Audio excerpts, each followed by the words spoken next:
تمہارا دبدبا خالی تمہاری زندگی تک ہے، کسی کی قبر کے اندر زمینداری نہیں بنتی۔ آئیے ایک بار خلوص و غیرت کے ساتھ بارگاہ رسالت مآب صلی اللہ تعالی علیہ وسلم میں درود پاک پڑھیں۔ اللہم صل علی سیدنا و مولانا محمد مبارک وسلم صلاۃ و سلاما علیک یا رسول اللہ صلی اللہ تعالی علیہ وسلم۔ یہ ہم لوگوں کا ایک مشن ہے کہ انشاءاللہ اسی طرح گھر میں بیٹھ کر کے بہت زیادہ ہو ہلہ نہیں، بہت زیادہ انتظامات نہیں، بلکہ سب سے پہلے ہم تمامی لوگ مل کر کے اپنے گھر میں ہونے والی برائیوں کو ختم کریں۔ ہماری تحریک کے جتنے بھی افراد ہیں ان لوگوں کی محنتوں سے اور خواہشوں کے ذریعے یہ ہوا کہ آج کے بعد ابھی چند دنوں پہلے اس مشن کے بارے میں ذکر ہوا کہ نبی کریم صلی اللہ علیہ وسلم کی 1500 سالہ آمد کے موقع پر ہم 1500 گھروں میں میلاد کی محفل سجائیں، لیکن ہمارا یہ مقصد نہیں ہے کہ 1500 گھروں میں میلاد کی محفل سجائیں۔ یاد رکھیں، ہمارا یہ مشن نہیں ہے کہ 1500 گھروں میں میلاد کی محفل ہو۔ میلاد کی محفلیں تو جگہ جگہ سج رہی ہیں، بڑے بڑے لوگ آ رہے ہیں،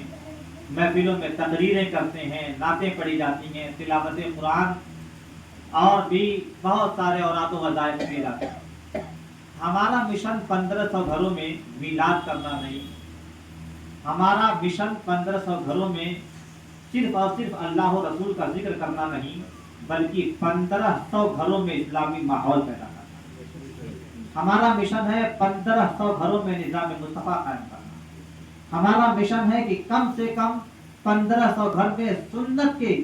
مطابق لوگ اپنی زندگی کو گزاریں۔ اور ہمیں بڑی قوی امید ہے، بہت ہی زیادہ امید ہے آصف بھائی سے اور آصف بھائی کے گھر والوں سے۔ اچھا، یہ صرف آصف بھائی کی ذمہ داری نہیں، یا آصف بھائی کے والد صاحب کی ذمہ داری نہیں، یا آصف بھائی کے بھائیوں کی یا ان کے بچوں کی ذمہ داری نہیں، بلکہ مشترکہ ذمہ داری، مشترکہ ذمہ داری ہے، کیونکہ ہم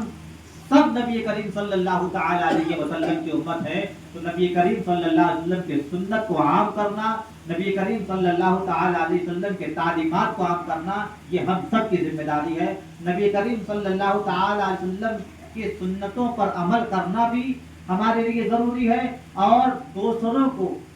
نبی کریم صلی اللہ تعالی علیہ وسلم کے سنت کی تعلیم دینا یہ بھی ضروری ہے۔ تو ہمارا مشن یہ ہے کہ کم سے کم 1500 گھروں میں اسلامی ماحول پیدا ہو، 1500 گھروں میں نبی کریم صلی اللہ تعالی علیہ وسلم کے سنت کے مطابق لوگ زندگی گزارنا شروع کریں۔ اچھا، یہ ہوگا کیسے؟ یہ تو بہت مشکل ہے کہ نبی کریم صلی اللہ تعالی علیہ وسلم کے سنت کو عام کرنے کا ٹھیکہ بڑے بڑے علماء نے لیا ہے، مفتیان کرام نے لیا ہے، حافظ حفاظ نے لیا ہے، اماموں نے لیا ہے۔ وہ اسٹیجوں سے جا کر کے چلا کر کے نبی کریم صلی اللہ تعالی علیہ وسلم کی سنتوں کو بتاتے ہیں، آپ صلی اللہ علیہ وسلم کے تعلیمات کو بتاتے ہیں، لیکن کیا ہوتا ہے کہ کسی کے ذہن میں، کسی کے گمان میں بھی نبی کریم صلی اللہ علیہ وسلم کی وہ سنتیں، شاید سنتے تو سب ہیں، شاید لگتا ہے سب کو کہ یہ باتیں جو علماء کر رہے ہیں یہ سننا ثواب ہے، اسے سننا چاہیے، عمل کرنا ثواب نہیں ہے، عمل نہیں کرنا چاہیے۔ تو ہم لوگوں کے ذہن میں یہ بات آئی کہ چھوٹی چھوٹی محفلیں بہت کارگر ثابت ہو رہی ہیں، اس لیے کہ چھوٹی چھوٹی محفلوں میں ہم ہر ایک سے مخاطب ہو جا رہے ہیں، ہر ایک کی توجہ کو ہم پہچان رہے ہیں کہ کون ہماری طرف توجہ دے رہا ہے، کون سی جمعی کے ساتھ سن رہا ہے، کون صحیح معنوں میں یہاں پر نبی کریم صلی اللہ علیہ وسلم کی حدیث پاک اور نبی کریم صلی اللہ علیہ وسلم کے سنت کو سننے کے لیے آیا ہے، اور کون یہاں پر مزہ لینے کے لیے آیا۔ اب یہ بخوبی ہمیں معلوم ہے کہ ایسی محفلوں میں کوئی مزہ لینے کے لیے نہیں آیا، یہاں سب کے سب جن کو یقینی طور پر نبی کریم صلی اللہ علیہ وسلم کے سنت سے پیار ہو، نبی صلی اللہ علیہ وسلم کے سنت کو سننا چاہتے رہے ہوں گے، وہ نبی کی تعلیم سننے کے لیے یہاں پر آئے۔ تو جب چھوٹی چھوٹی محفلیں کارگر ثابت ہو رہی ہیں